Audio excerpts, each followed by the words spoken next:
হয়েছে দিল্লির ষড়যন্ত্রে, একের পর এক ষড়যন্ত্র হচ্ছে। হিন্দু, বৌদ্ধ, মুসলিম, খ্রিস্টান সবাই আমরা ভাই ভাই। আমরা দেখেছি দ্রব্যমূল্য ঊর্ধ্বগতির পিছনে আওয়ামী লীগের।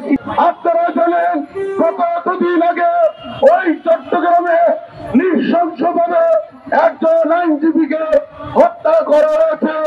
আমরা এই হত্যার নিন্দা জানাই, প্রতিবাদ জানাই। হত্যাকারী যাই হোক না কেন তাকে আইনের আওতায় আনতে হবে। আর একটি কথা বলছি, যে চিন্ময় প্রভু নামে একজন ধর্মীয় নেতার কথা বলা হচ্ছে, সেই চিন্ময় প্রভু কোন হিন্দুদের প্রতিনিধিত্ব করে না। সে কোন স্কুল থেকে তাকে বহিষ্কৃত নেতা। সে প্রতিত ওই সদাচারী হাসিনার সাথে আঘাত করে দেশে একটি বিশৃঙ্খলা সৃষ্টির পায়তারা করছে। আমরা হুঁশিয়ারি করে দিতে চাই যে কোন ষড়যন্ত্র, আমরা দেশের জাতীয়তাবাদী শক্তি, আমরা জাতীয়তাবাদী সমন্বয় জোট, আমরা প্রতিহত করব।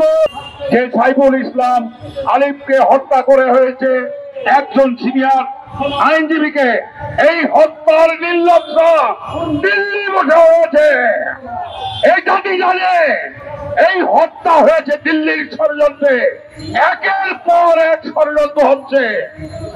এই হাসিনা সরকার যাওয়ার পরে, স্বৈরাচারী সরকার যাওয়ার পরে আপনাদের ঘুম হারাম হয়ে গেছে।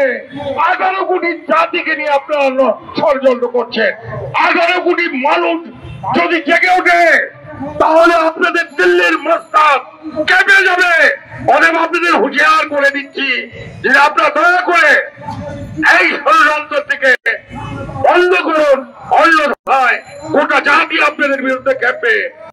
আরেকটি কথা, এই হত্যার জন্য এই সরকারকে উদাত্ত আহ্বান জানাবো, 72 ঘন্টার মধ্যে সকল হত্যাকারী। আমরা দেখেছি দ্রব্যমূল্য ঊর্ধ্বগতির পিছনে আওয়ামী লীগের সিন্ডিকেট আছে।